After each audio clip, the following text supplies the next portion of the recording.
everyone, welcome back. It's Molly. Today I'm going to show you how to make deep red food coloring from an 1890s recipe. So without further ado, let's get started. Okay, so you want to make sure you use food grade ingredients here. And the reason why I'm saying that is because when I was buying this alum powder, I saw that there were apparently other uses for alum powder outside of the kitchen. So just make sure you're getting food grade. So we need alum powder, cream of tartar, cochineal, I think I'm saying that correctly.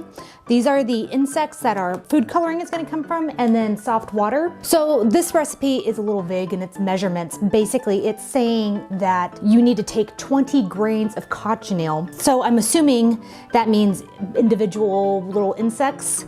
So it says to take 20 grains of cochineal and 15 grains of cream of tartar. Now my cream of tartar is powdered, so I don't know how it was sold back in 1890. So I didn't really know what size a grain of it would be. So I think I've come up with a solution, and hopefully it'll work. What I'm going to do is I'm going to measure out 20 of these insects. I'm going to see how much they weigh, and then I'm going to add 3/4 of that weight of cream of tartar to it. Hopefully that makes sense. So let's do that. So I've got 20 here. Let me change my measurements to grams. Hopefully get a weight. They're apparently so light that my scale will not read their weight. So I need another plan. I'm going to just eyeball an amount that's 3/4 the amount of this. So I've got my amount of cream of tartar measured out. Not ideal, but that's just how we're gonna have to do it. So I think what I wanna do next is I want to grind this up. I'm going to put my cochineal and cream of tartar in my mortar and pestle, and I'm just going to give it a grind. And it's actually pretty easy to do. Now it says we wanna add some alum powder the size of a cherry stone. So I'm going to do that. I think that's about right. Next we want to do is we want to take this mixture, we want to add it to a gill of water, which if you're in the US, that's about 4 fluid ounces. And then we're going to boil it slowly and make sure your water doesn't boil off for about 30 minutes. So let's get this on the stove. Okay, so the recipe is careful to say that we want to boil this in an earthenware vessel. I don't have an earthenware vessel. The closest thing I have is this enameled cast iron pot. So that's what I'm going to use. And I can already see the red color, and I'm going to just pour off my water over my mortar and pestle to make sure I get everything. And this water is already turning red. Wow. Let's let this boil. Look at that color. That is a crazy deep red color already with just 20 little tiny insects. This is what the cochineal that I got, and I'll show you what they look like. They're all kind of dried out in there. Hopefully it focuses. Yeah, not very big. Yeah, not very big at all. Pretty small, but that's what they look like. I just ordered this off of Amazon. I ordered all this stuff off of Amazon.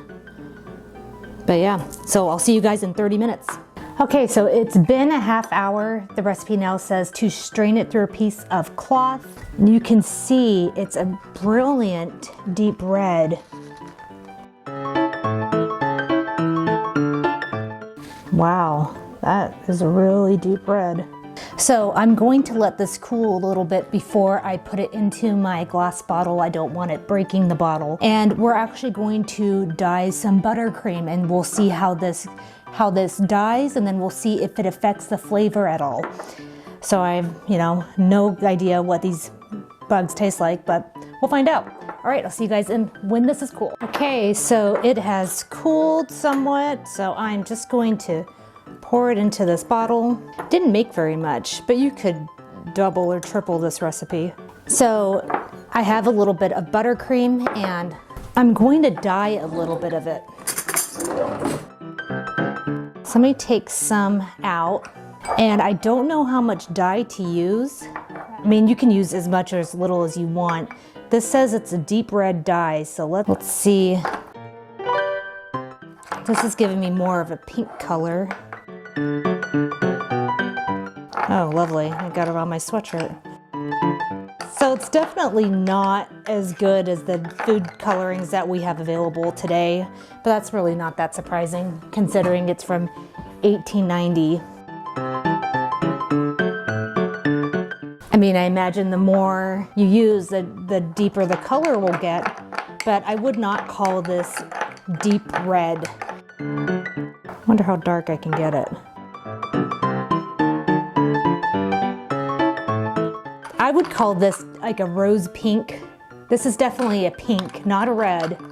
And I had to add a lot of dye to get here so that it's changing the texture of my frosting. So like I said, you know, not as good as dyes we have now, but this was probably pretty good in 1890. So let me get Dan in here. We'll see how this tastes. Hey everyone. Hey everybody. Okay, so I have Dan with me. Dan, I made this deep red food coloring from this book.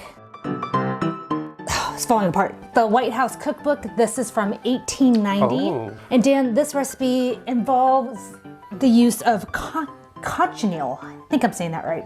These are insects. That's disgusting and disturbing. Well, it's been used as a dye for a really long time. I like the color. Yeah, it's a beautiful color. Like an old medicine bottle. Hey Molly, if you drink this cocktail, it might cure headaches.